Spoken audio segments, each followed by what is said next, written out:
एवढं सगळं डेकोरेशन.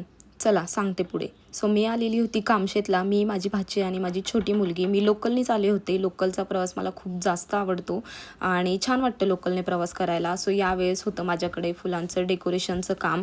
तर फुलं वगैरे आणलेली होती. त्यात म्हटलं थोडंसं ग्रीनरी ॲड करूयात. तर आमच्या घरालाच लागून एक कैरीचं झाड आहे. टेरेसवर जाऊन कैरीची थोडीशी पानं काढून आणली आणि ती कट करून म्हटलं थोडीशी ॲड करावं. खाली येऊन बघतोय तर काय खूप सुंदर अशी रांगोळी काढली होती. त्याच्यावरनं कुत्री गेली. सो सगळी ती फिसकटून टाकली. म्हटलं जाऊ दे आता, कुत्र्यांना काय बोलायचं. पुन्हा रांगोळी टाकून छान करण्याचा प्रयत्न केला. तिथे आम्ही फुलं तोडायला घेतलेले आहे, पाकळ्या करायला घेतल्यात आणि एकीकडे माझं डेकोरेशनसुद्धा चालू झालेलं आहे. आतमध्ये चालू आहे स्वयंपाक. तर हे आहे अधिक मासाचं जेवण. अजून साखरपुडा झालेला आहे, म्हणजे लग्न झालेलं नाही आहे म्हणून धोंडा म्हणता येणार नाही. हे आहे अधिक मासाचं जेवण. चिकन सुक्कं, मटणाची रस्सा भाजी, त्याचबरोबर इथं मासे आहेत. चिकन मटण किती असू द्या, पण आमच्या ताटात जोपर्यंत फिश पडत नाही तोपर्यंत आम्हाला ती नॉनव्हेज थाळी वाटतच नाही, कारण की आम्ही कट्टर मासे खाणारे आहोत.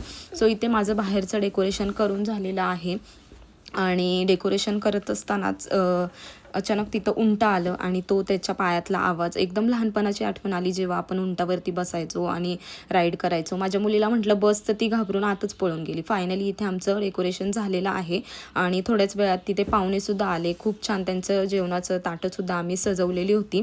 त्यांचंही खूप सुंदर असं जेवण झालं आणि चला आम्ही पण आता जेवायला बसणार आहोत. सो कसा वाटलं तुम्हाला हा मिनी ब्लॉग? आवडल्यास लाईक, सबस्क्राईब आणि कमेंट्स करून नक्की सांगा.